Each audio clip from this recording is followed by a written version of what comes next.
Morning, everybody. Hope everybody's doing well. First off, let me start by giving our condolences and our thoughts out to those affected by the hurricane. Obviously, we continue to keep a watchful eye on it, but our thoughts and prayers are with those that have been affected, especially in Louisiana, and hope everybody remains safe for the time being.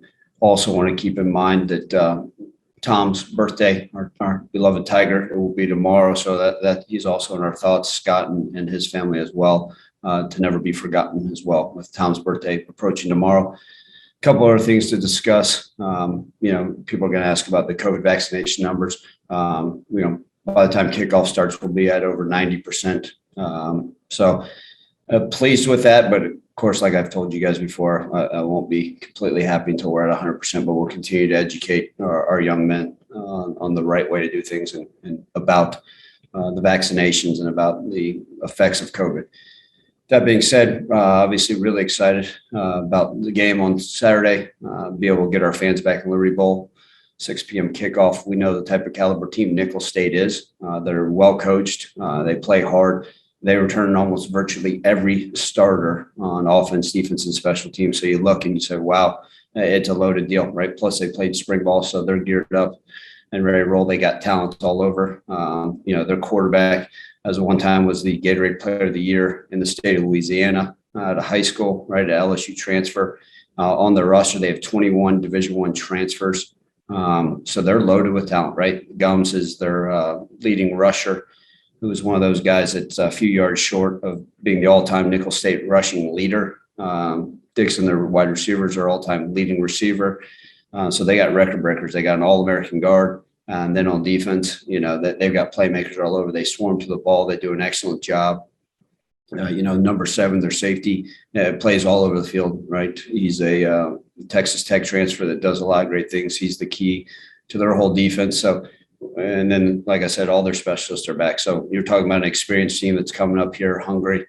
Obviously, our first concern is that they're safe and well, but look forward to a great matchup with them on Saturday and getting this 2021 season underway. Also, a couple notes before I get asked. The 2 deep will be being sent out in our game notes around 3:00 today.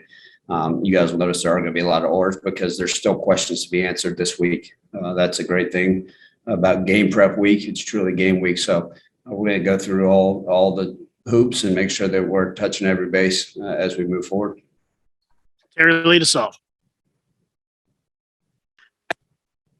Can you hear me, Coach? Gotcha, Terry. Okay. I was just going to ask you about have you named a starter for the kicker and punt team? And if you have, could you give us some background on them and also how your injury situation going so far in the camp? All right, Terry, you'll be the only one I'll throw a bone to, and I'll go and give you that answer on the starting kicker and punter. Other than that, the rest of us got to wait anxiously till 3:00 to see what some of those other answers may be. But, we knew that that situation at both kicker and punter were going to be new for us. So right now we feel comfortable probably with Joe Doyle, the transfer from Tennessee, being probably our starting kicker and our starting punter. He's just a really talented young man who's mature, who's got the experience, who I think will do a nice job for us. I think maybe a guy like Noah Grant may handle our kickoff duties, but still to be determined. But David Kemp, the true freshman, I know some of you guys are asking about him, who we signed out of high school. He's dealing with a little bit of an injury. So that's part of the reason why we're heading this direction. Evan and then Cassie. Ryan, since that depth chart is getting released at 3 p.m., does that mean that at this point you are not ready to name a starting quarterback? Do I understand that correctly? That is correct. Yeah, I think we're going to allow this week to continue to formulate, right? We still got a heavy dose of game planning for Nichols State to see what kind of game plan we want to put together, which quarterback puts us in the best situation to win this game. And like you guys well know, and I told our players yesterday, they help determine the depth chart, but it's week in and week out, right? And you may see a guy, who's going to start at this position? Well, look, if Nichols State comes out in 10 personnel, well, we're probably going to pull a linebacker off the field and start a DB. So that doesn't mean just because one guy is listed somewhere doesn't mean what it may be. Now, if they come out in 22 personnel, well, guess what? You may see an extra D lineman out there and we have to do things differently. So that's just part of it. So it's going to be a week-to-week deal, Evan. But the quarterback situation, we're going to continue to evaluate it the rest of this week. When you say week-to-week for the quarterbacks, does that mean at this point one hasn't stood out at this point? Or what exactly is kind of the decision-making process at this point where you feel like it is week to week? No, the great news is they've all stood out. That's the positive thing. I feel very comfortable with it. So it's not sitting here saying that none of them have stood out, that they've all doing a nice job. And ultimately, I got to make a decision who puts us in the best situation. Going off of that, was there something that I guess has been missing since spring when this competition started that would give you more confidence to choose one over the other? Yeah, nothing's been missing. Like I said, are they 100% perfect on every practice, Cassie? No, but I think you'll be able to see the growth of it. And again, a lot of this is just continuing to get reps with different players, different things. Right now, all of a sudden, we're going to be going against a Nichols State look. And who has those different advantages versus different looks. I think all that stuff we've got to take into consideration. As you guys did know, Grant was also a little bit banged up. So that's part of, moving forward, making sure everybody's got the fair shot of this thing. Frank and then Brian. Hey, Ryan, when you're going through position battles this late, and not just the quarterback, I know you've got a number of different position battles. What are the conversations with the individual guys of like, are you kind of telling them a timetable? Are you still in their individual ears as you're going through this process? Well, I mentioned to our team yesterday, I said, the great thing about this whole deal is competition occurs 365 days a year. Like I've told you guys, if I don't do my job, they'll be competing for this one.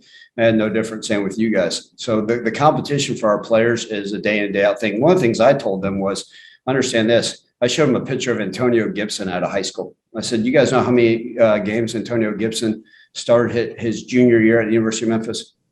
I said, how many games it took him going into his junior year before he started games? I said, I don't think he started till his fourth game of his senior year at the University of Memphis. And he was ended up a third round pick. And a lot of our guys were sitting there saying, oh, wow, you're right. And so, look, we understand that, things are going to occur during the season, injuries, game planning, right? Like I said, there's going to be a game we're going to go out there and play 3 tight ends. And so there may be a guy that you say, what the heck? There may be games where you have to game plan to have 2 running backs in the backfield.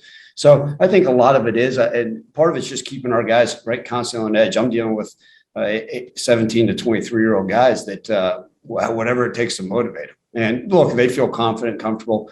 We've also discussed that no matter what happens, that it's a team sport, and we've got to be supportive of each other. That just because, you're third team on the depth chart right now, that doesn't mean anything because we got a long season ahead of us. And then I know you guys are probably your players are pretty fired up to get the season opener. Specifically with your young guys, what are the conversations of having them gauge their emotions to where they don't get too, overwhelmed in emotions to where they can't do their assignments? Yeah, I think that's part of any home opener. I think, any of us that watched a little bit of college football this past weekend know that, man, those first games, there's a lot of things to get out of the system, right? Sloppy football is what we've seen so far. And that's just the nature of it, right? You hope as the season progresses, you become able to clean up what you're doing in all 3 phases. And the focus level has to be there. So I think part of it is just explain to those young guys, hey, it's going to be a neat atmosphere. It's going to be great, but we have to treat this no different than it's a Tuesday or Wednesday practice. We got to go out there and be clean. We got to be sharp. We got to execute at a high level. And there are those things, but just play within themselves. I think that's the best message we can give to anybody that goes out there. Everybody wants to go out there, and sometimes the bigger the atmosphere, the more they want to try to do things that are out of the realm of what the scheme calls for.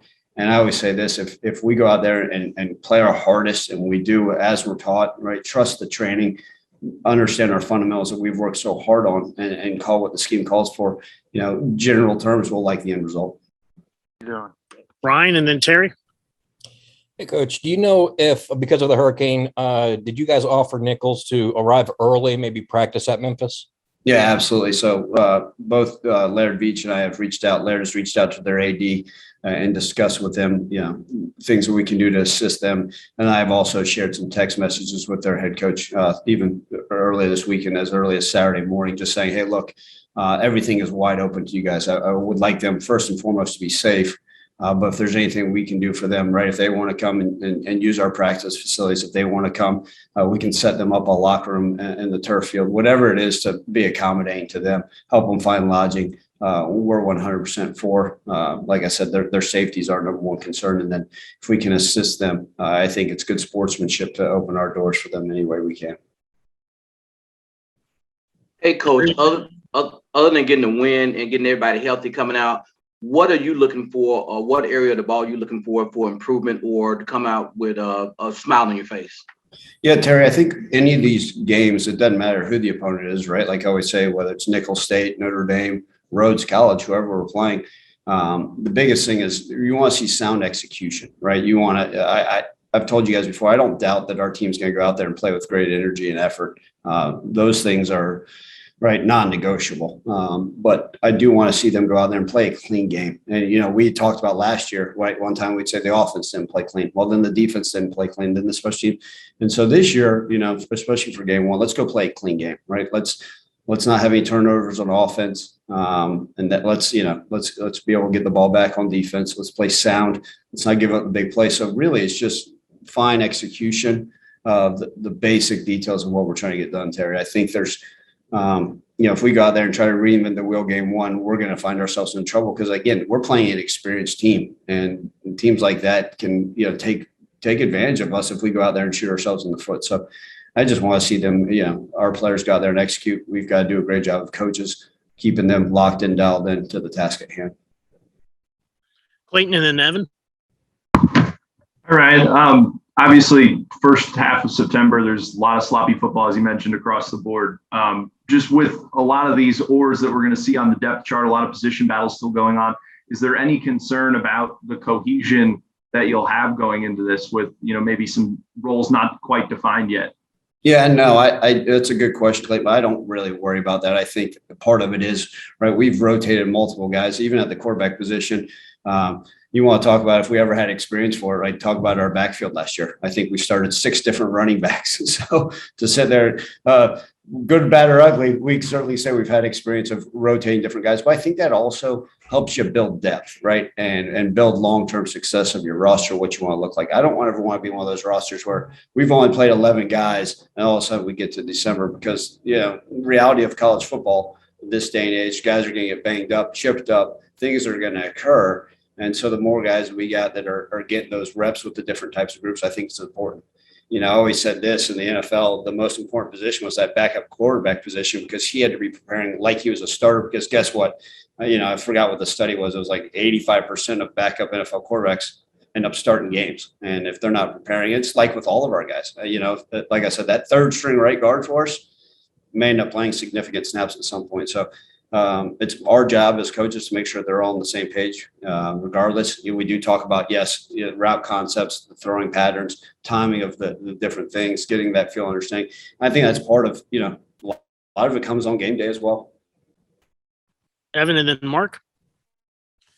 So Ryan, kind of going back with the QBs a little bit, we spoke to Kevin Johns and he said that he has a plan set up for whoever is out there. So with this being kind of a week-to-week deal, are you concerned that you have these multiple plans lined up, but it could be, changing right up until maybe kickoff at this point? No, I'm not concerned at all about it. I think it's, like I said, the guys are getting a good split of reps with those things. And I think that's part of it is just getting them multiple deals like we have every year, right? Whether the first team gets 4 reps and then the second team gets 3 reps and the first team goes back out there and gets 4 reps. But we split it up during practice and we've had a good rotation of it. So, like I said, Kevin's done a great job of implementing this offense and coaching the quarterbacks. And, regardless of game plan and who we play, right? The defensive scheme we're going to see this week is going to be very different than what we're going to see versus Arkansas State, very different than, Mississippi State and UTSA. So every week presents its different challenges. Just like any coach, we've got to do what's best for our team week in and week out. And that's the nature of it. Does it concern you too with the old adage, I guess, if you have, multiple quarterbacks, you have none, does that concern you at all? Or as you said, you're confident with, again, this being a week-to-week deal, that doesn't bother you at all? No, not at all. I sleep easy at night knowing that we do have those guys. I like I said before, I wasn't scrambling, searching the transfer portal, trying to find guys. I'm very comfortable with where we're at in that room. Like I said, they're all capable. They're all winners. And I feel very comfortable where we're at. And, whoever takes the ball on Saturday at 6 p.m., whether we kick off or receive, I know will give us the best chance to win. And I know our team will have full confidence in as well. Mark. Hey, Ryan. Specifically with Grant, you had mentioned last week he wasn't necessarily full go in that scrimmage Is he a full go now? Is injury preventing him from doing anything in terms of getting ready for this game? No, he's full go. No, he's been good. I think that was a couple weeks ago when he was limited on a basis when I think you guys came out to practice and wondered where he was. And I said he was day to day. So he's full go. Excited about it. That's the one thing I love about these quarterbacks is, even our fifth string quarterback right now is preparing like he's a starter. And I love it. Like I can't get enough of guys that are asking questions, that are film junkies, that are studying and watching each other and wanting to hang around us in the office, even when they don't need to. So it's been fun. Are and you guess what? In the same, Mark, for all of our positions, man, it's been this is a group I've told you guys before of hungry kids that, man, just eat it up and love being part of this program. It's been a lot of fun to watch because they're all, again, like I said, there's guys that know that they're not going to be the starter. They may not be listed as starter, but are preparing the heck out of, trying to get themselves in a better position. at quarterback, though? Are you hoping at least at some point this season, one of these guys emerges as the guy? Or again, I think they've all emerged, and it's just finding the guy that can be best, right? And so we'll have a lot more answers after the first game, and we'll have more answers after the second and the third. But I think, do you sit there and say we would like to have one guy through the whole season? I think that's maybe what we're maybe leaning with that question. We'll see. That's part of it. But again, like I've said, I've been. I meant more eventually. Like eventually, you won't. Yeah. Like, We'll see. After going into October, are you hoping to figure out the one guy? Possibly, right? We don't have Paxton Lynch on our roster right now. We don't have Riley Ferguson. We don't have Brady White, but those guys became it. I'll be very candid with you. When Brady White first got here, we discussed as an offensive staff, up until kickoff, did he give us the best advantage to win? And I think even after first few games, we're sitting there saying, is Brady the right guy for us moving forward? And those questions had to be asked, and that's part of it. Thanks, Ryan. Evan and then Devin. Ryan, now moving off from quarterbacks a little bit. You mentioned how you wanted to kind of have a running back kind of established at this point. Where is that race kind of located right now? Because you say you don't want to start 6 running backs, but we spoke to Kevin Johns about it. Where do you see the running back guys at right now as far as who's kind of taking that lead, if you will? Yeah, I do think we're going to get multiple guys carries because, like I said, last year, I think they're all capable and it's a lot of the same backs. But again, a name I mentioned that you guys should pay attention to is Brandon Thomas. I think Brandon's done a nice job, as a ball carrier back there for us, a young guy that didn't get hardly any playing time at all last year. Like I said, it'd be a new name for you guys to focus on. But still, Marcavius Weaver, Drake Clark, Kylan Watkins, all those guys are all capable, Asa Martin. So that's the great thing is we like to run the football here, and I think that's something we're going to try to hang our hat on. We weren't as successful last year with it, and if we feel good with – no, look, we're going to start a guy, and he'll be the majority of our bell cow guy. But keep guys fresh and be able to pound the rocks, kind of our key focus. And then last thing for me, John Tate is back. He's healthy. How good is it kind of having, again, someone who's been a leader, who's been through some of the wars, with the past teams? How good is it kind of having him back in the mix, being healthy and ready to contribute? Yeah, man, it's John. Anybody that's been around John knows what a wonderful young man he is. He's smart. He cares. He loves his team. He's been just a tremendous asset to have back. Such a great personality and his leadership out there. So I always like that, right? That we talked about that experience on defense. Some of those guys have been in those fights with us and with me along these past few years. And man, it's always good to look across the huddle and see a familiar face and all right, here we go, baby. And certainly excited to have John back and expecting great things from him this season. Devin? Coach, what's good? How you doing? Good, Devin. How you doing? Doing well. I want to ask you about how good does it feel to know that you'll have fans like kind of booming in the stands again, kind of back to what you're used to a couple of seasons ago? Yeah. Look, Devin, I've said this all along. I love our fans. Our players feed off their energy. The Liberty Bowl is a great atmosphere. And, it's just, I think the sense of being able to get back to it and having our fans in place. I know our players are excited. We kind of did like a little mock game on Saturday night and just being underneath the lights, you could just feel, for lack of a better term, all the feels. And what now to add the fans there this Saturday night is going to be awesome. We've got, like I said, the best fans in the country and really grateful for their support. Can't wait to run out of the tunnel and see them all up in the stands. All right, our last question for coaches are actually our fans' choice question. It comes from Go Tiger 731. And Coach Silverfield, they'd like to know, what was the most memorable moment of season one for you, and what are you looking forward to the most this season? Yeah, look, I mean, there was a lot of memorable, unforgettable moments in season one. Certainly one that they'll never forget, the ups and downs. But like I've said all along, the way our players that stuck around and persevered, gosh, I give them so much credit. And our medical staff, all those people that work so hard. Obviously, the game versus UCF, what a cool deal. But I think what I told those guys is, as we were going through, literally through it, in September and October and November, I told our guys, I said, those that will stay and battle and hold their head high and keep fighting for Memphis and for the brothers will end up hoisting a trophy. And to see that come to fruition and winning a bowl game, I think that's as sweet as can be. That trophy was for those guys that stuck through, the medical staff, our people that were, that were there and proud. So that was for them. And I think that's something I'll always remember. All right. Thank you, Coach. Thanks, everyone.